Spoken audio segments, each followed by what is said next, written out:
Olá! Pensando agora na classificação do clima mundial, podemos encontrar em nosso planeta todos esses tipos climáticos listados aqui ao lado. Os seus nomes, assim como ocorre no Brasil, também estão associados à posição latitudinal.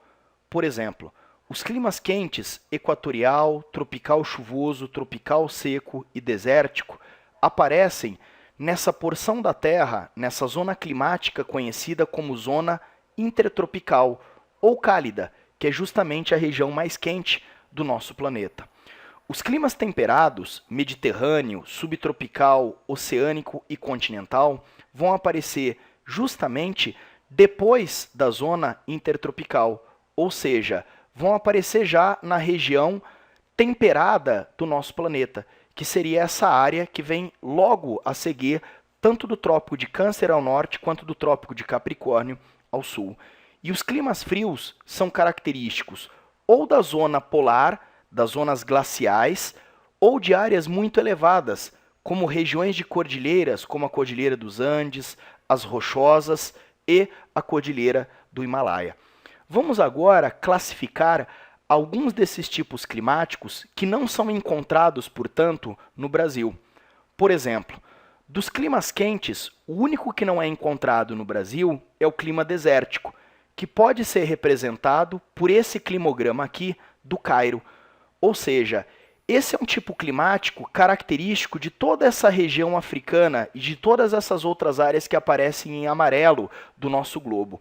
Repare que as chuvas, elas são muito escassas, são áreas muito secas.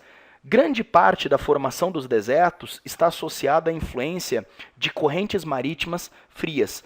Em todas essas áreas desérticas ocorre a influência dessas correntes frias, que reduzem a umidade relativa do ar. Outra característica interessante, além da baixíssima pluviosidade, é a amplitude térmica. Lembrando que agora estamos falando de um climograma do hemisfério norte, portanto, o meio do ano ele corresponde ao verão. Repare que no verão as temperaturas elas chegam a uma média quase de 30 graus, porém, durante o inverno elas chegam à casa dos 12 graus. Isso ocorre porque em regiões desérticas a amplitude térmica ela é muito grande.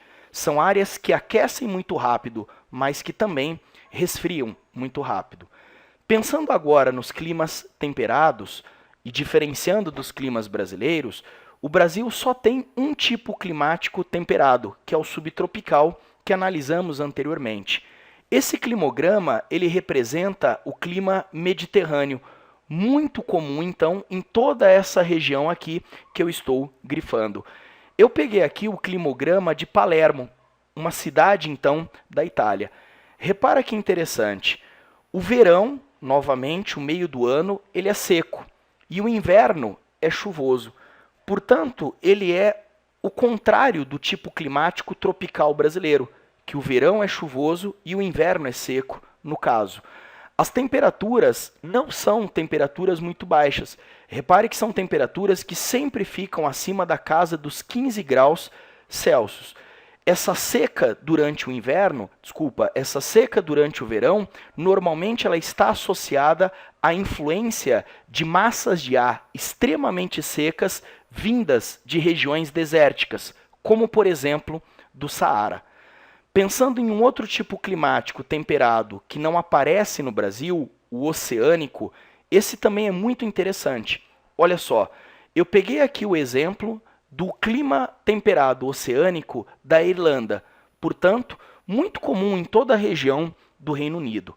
Repare que as chuvas elas ocorrem em abundância. Sempre chove um pouquinho, sempre chove um pouco mais do que a casa de 100 milímetros mensais. O que chama muito atenção é a temperatura.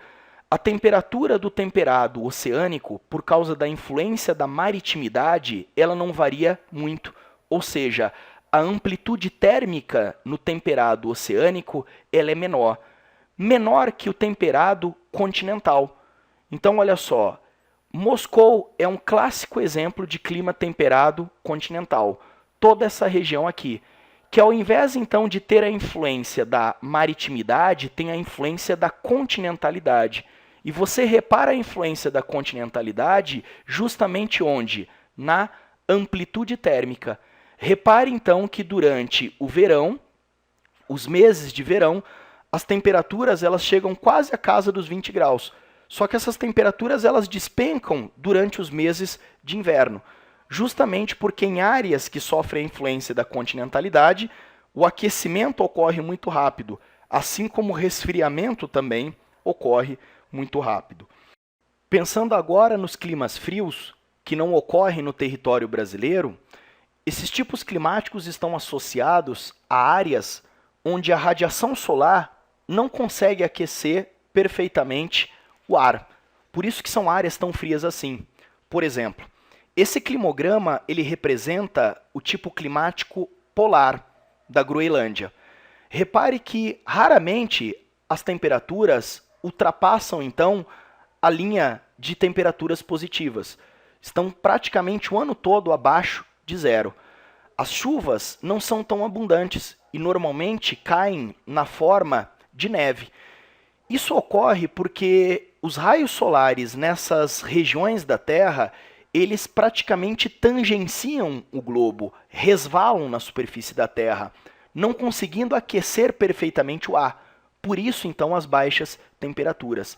Algo semelhante ocorre em áreas montanhosas, onde o ar é rarefeito. Sendo o ar rarefeito, também fica muito difícil ocorrer o seu aquecimento pela radiação solar. Temos aqui um climograma do Tibete, dessa área, então, aqui destacada do globo. Podemos perceber que as temperaturas elas chegam à casa positiva, inclusive nos meses de verão, chegam até quase a casa dos 20 graus Celsius. Porém, nos meses de inverno não é raro caírem para temperaturas negativas. As chuvas, às vezes, são mais abundantes em áreas montanhosas por conta da ocorrência daquelas chuvas orográficas, chuvas associadas à concentração de umidade nessas barreiras montanhosas. Na sequência, vamos responder um exercício sobre a classificação do clima mundial.